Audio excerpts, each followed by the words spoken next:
Chris Sabina with American Outdoor News. I'm here with my friend Larry Weishuhn. Larry, always a pleasure to see you. Chris, what an absolute pleasure, and I love what you do in the publication, and of course now the podcast as well too. Yes, sir. So congratulations on that as well. Thank you. Now I want to talk to you. You're very involved with Dallas Safari Club. Yes, sir. Tell me a little bit about Dallas Safari Club and why do you donate so much of your time to it? I've been involved with Dallas Safari Club now since about 1987 in a lot of different capacities, and more recently served on the board of directors of the DSC Foundation, and now serve as a special advisor to that group. But DSC is one of those organizations, it's a shoestring operation in terms of personnel. I think our grand total of 12 or 13 people. Most of the money that comes in, almost all of it goes right back out again as compared to maybe some of the other organizations. There's very little administrative cost involved. But DSC is very much involved in all kinds of wildlife programs in terms of conservation, education, and hunter advocacy here throughout North America. But we also do a fair amount overseas, such as in Africa, and funding anti-poaching operations and funding different projects there. The anti-poaching is a very important part of what we do in Africa, but also we're dealing with the modern-day human, if you will, who doesn't have an understanding really of what wildlife management is or why hunting is important.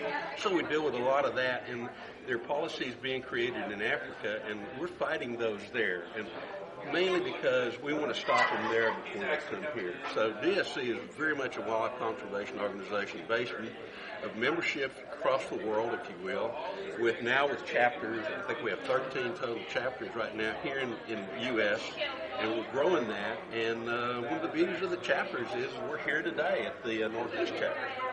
Now, I know there's two connotations here. Yes. One is Dallas.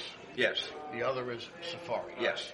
Now, Dallas Safari Club, it's not just Dallas, and it's not just about African safari. No, and you know what? Safari is a term that is a Swahili term, and it means an adventure, a walkabout, if you will. It has nothing really to do with the fact that it's a hunting trip. And generally we go by DSC because people go, well, that's Dallas. Well, Dallas, this organization's been around since about 1982, I think it is. Okay.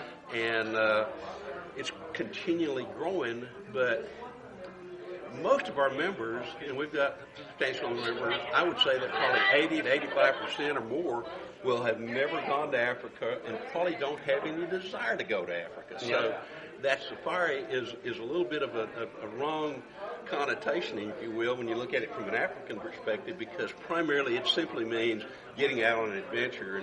And we got more people that hunt white-tailed deer, hunt turkeys, hunt squirrels, hunt rabbits than by far in terms of membership across North America and really even across the world than do any kind of dangerous big game hunting.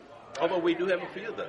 And those folks, too, play very importantly in terms of conservation and providing dollars to fight some of the problems that we're having in Africa with overpopulation in terms of humans, policies being made by people who have no earthly idea what's actually going on over there.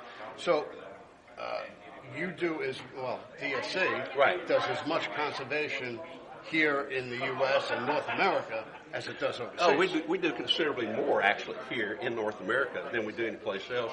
One of the beauties of the chapters is, and this being the Northeast chapter, what the deal is with the chapters, they're their own 501c organization. Yeah. So our deal with the Dallas, and being part of the Dallas Safari Club or DSC, is that they send DSC a grand total of 5% of their largest fundraiser. Now, they can have 20 fundraisers. It's just simply 5% of the largest goes to help with administrative costs, such as getting our guy that handles all these things, getting him to travel around, and we'll have him on here in just a little bit.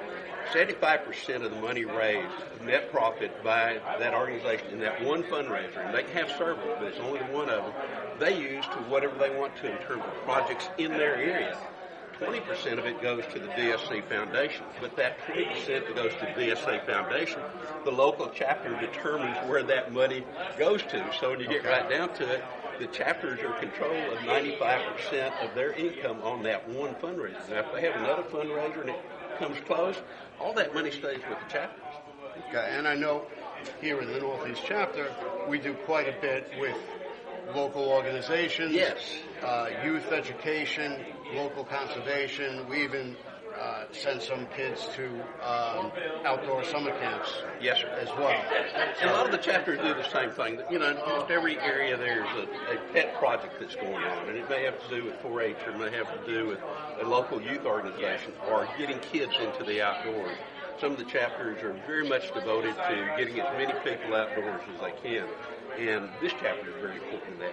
From the advocate perspective, there are problems in this part of the world that these folks here are aware of. Well, when you're a member of DSC, all of a sudden you're not a single voice in this little area. You're a voice heard from throughout the world. We're a Consortium, absolutely, yes, sir. All right, well, I appreciate everything you do. Well, it's a pleasure, and I appreciate being involved with you, too, so thank you, Chris. And we're going to be hearing from Bruce Boroski next. Yes, sir. Bruce. About what he does expanding the chapters. Exactly. Bruce is the guy. He is a resource person that is unbelievable, folks. So if you're interested in a chapter, whether it's an existing one or maybe even starting one, he'll be the one you want to talk to. Thank you, sir. Thanks again. We love our children. We protect them. We guide them. We prepare them for life in the world. With all that we do, from deep in our hearts, we cannot control all things. Life-threatening illnesses and disabilities affect far too many of our children each year. While we cannot change the circumstance, we can make dreams come true. Dreams to provide hope, to provide spiritual healing and strength, to provide moments of happiness and relief in the hardest of times. We can give a glimmer of light and hope in a time of darkness and despair. Join huntofalifetime.org to help make dreams come true, to provide hope for children with life-threatening illnesses and disabilities. Hunt of a Lifetime is a non-profit organization fulfilling dreams for hunting and fishing trips to youth 21 and under with life-threatening illnesses and disabilities. Visit huntofalifetime.org to learn how you can make a difference. All right, and we're back with Bruce Boroski. He is the chapter liaison, chapter development manager for Dallas Safari Club. Yes, sir. Bruce, tell us about how we're growing and what your position is, and how somebody can start a chapter. Okay.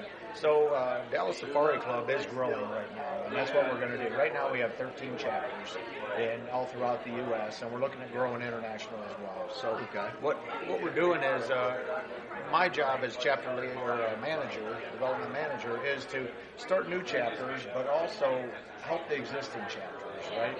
And be an asset and a resource to them so they can grow and increase more money.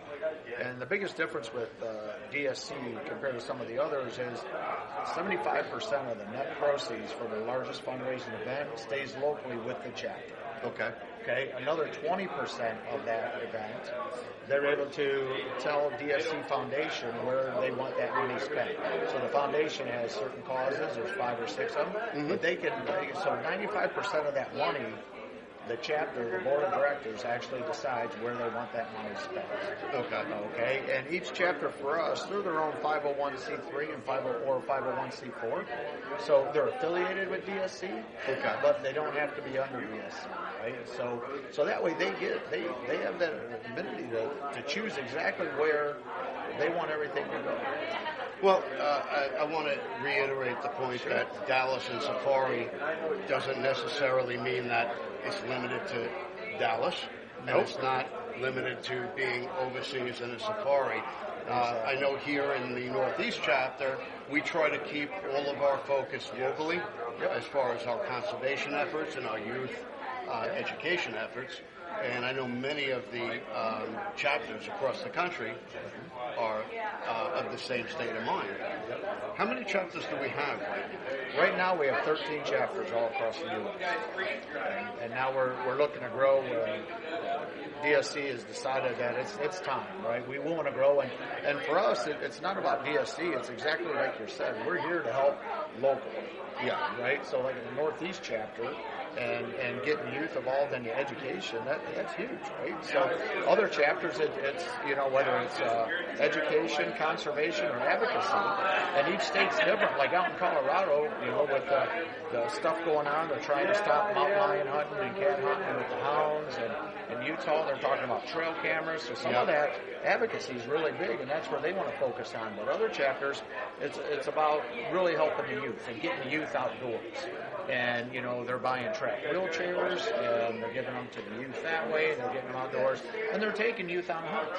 Yep. So the ones that don't have, we take so much for granted that we can see and we can walk and we can do all this. So that money that they're raising is staying right there locally in their community. Sure. And we could put it towards veterans, wounded veterans. Yes. We could put it towards disabled children. We could put it towards anything that's going to help forward our cause of outdoor election. Correct, exactly. And even right now, we have one of our chapters that brought it up to us up in the Yukon territory. The Outfitters Association lost the funding, and it's wolf control, right? So the wolves are so bad, they're eating all the moose calves, and so they're struggling. They're like, how do we replace this money? Well, it brought it up to one of our chapters, so we're going to fly up there in April and meet with the Outfitters Association to see what we can do as DSC and as the DSC chapters to help raise money for them, right? So it's truly a team effort here at DSC. It's chapters working together and being able to have that where the chapter says, hey, here's a cause that's important to us. You don't have to go through me to go through headquarters to get approval. Yep. As long as it's the board, because they're their own 501c3, as long as that board agrees on it, then they can do that, right? They can write the check to them, and it's still following the mission that DSC has of those three legs. So it's really easy to get going, and then when you start raising locally, and then they can see where that money's going, that's what makes the difference, right? Then people really start giving in, because when you get up tonight and you say, okay, here's where your money went last year. You can see it, right? And the why of it, right? This is why we're all here, why we're doing it. Here's the impact in the community that we're doing, or here's the impact in the country or international, right? Whatever it might be. So to think globally, we start locally. You're great. Yep, exactly right. All right. I appreciate your time. We'll be speaking to Frank Herrick, the president of the Northeast chapter, shortly, and we'll be right back.